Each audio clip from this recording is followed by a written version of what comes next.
Whatever you do, Yeah. don't go through that door. He gonna chew you up and shoo you out the door. I'd like to let Pastor Jennings know that we have secured airtime if he would like to sit down and have a gentlemanly discussion. We want to be orderly and we don't want to cause any difficulty. So he challenged me and he came in, so I told him I'm here. I mean, I meet your challenge. Will Gino ever debate you? No. He's constantly talking about how big and how bad he is.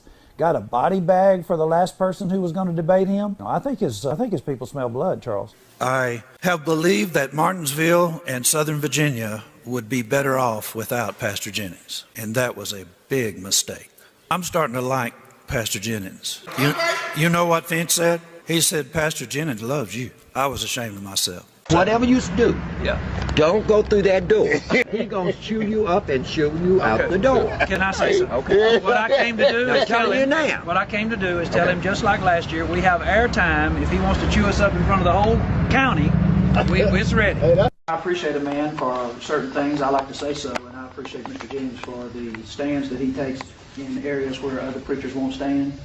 Whether he realizes this or not, the preachers that are with me in the Church of Christ, we are standing on that same platform. We speak against homosexuality publicly. We speak against drunkenness and the vices of this world. And I'd like to let Pastor Jennings know that we have secured airtime if he would like to sit down and have a gentlemanly discussion after this ceremony is over. We're very thankful for him to be our guest about 4 blocks away at the Cable 6 studio, and just let him know that that's available. And we want to be orderly and we don't want to cause any difficulty. And I just say, good to see you again, Mr. Jennings, and we'll be on our way. Good to see everybody that we've known. Thank you very much. Right. So he challenged me and he came in, so I told him I'm here. I mean, I meet your challenge. Right. And he said he wanted to do it later. I said, no, it doesn't make sense to do it later if you're sitting right here now. And he got up and walked out. Good You heard seeing you've been you. sick, hadn't you? No, I haven't heard at all. How are you, brother? How you doing? You need a coat. Jim. The coat you stand up. Yeah, it is cold. We're getting in closer. Huh? We're getting in closer. No, not at all. No, because We'll be in Greensboro at the convention center this week coming. If you're going to come, Raymond got it right. Just walk in. Right. Pull one of the brothers aside and say, look, I'm here to prove to Pastor Jennings that there's 2 gods. Would you please let Pastor Jennings know I'm here? All right, we'll let you know you're here. Then it's on. Hey, Johnny, how you doing? Good. I just want to tell you I enjoyed your show tonight. I've watched Pastor Jennings, but it's interesting. I had never known until tonight that you had ran into him and had, offered him a chance to debate you. He does say any preacher, anybody that wants to debate me, I'll debate you. 20 years ago, I met Pastor Jennings in Martinsville, Virginia. And for the last 20 years, let's say, 24 years ago is what it really was.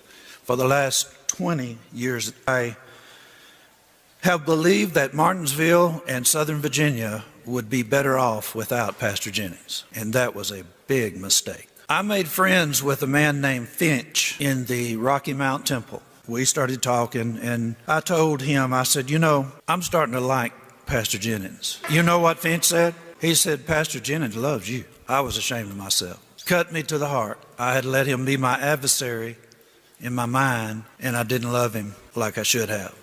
And for that, I'm sorry.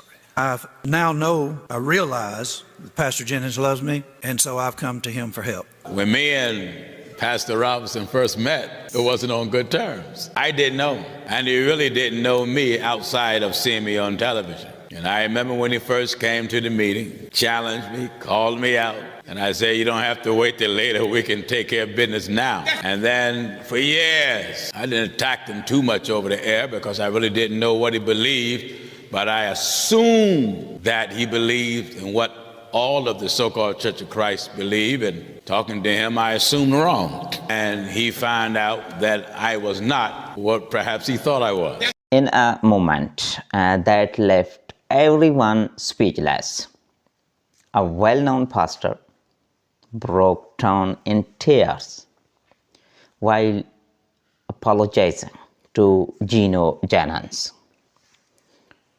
What could have permitted such as emotional outburst? Ladies and gentlemen, and my respected friend Gino Jennings, a controversial figure in the Christian community, is known for his bold messages and unwavering stance on biblical truths. But when this pastor stood before him, it was clear that something deep was troubling him. As tears streamed down his face, the pastor confessed to past mistakes and misjudgments. He spoke about the burden of leading a congregation and the fear of not living up to the call of Lord. This atmosphere was thick with emotion as everyone left the weight of his vulnerability. But what happened next will truly shock you. Instead of a condemnation, Gino Jennings responded with grace and understanding. He embraced the pastor, offering words of encouragement and support. This unaccepted moment of unity left the audience in awe. Ladies and gentlemen, it's not every day that we witness such raw honesty in the church.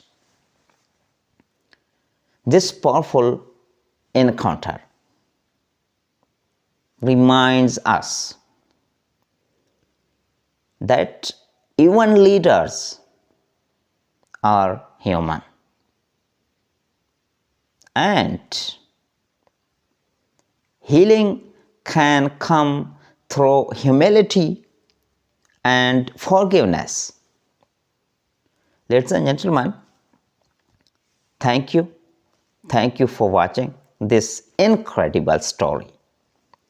Don't forget to like this video and subscribe to our channel for more amazing moments like this one.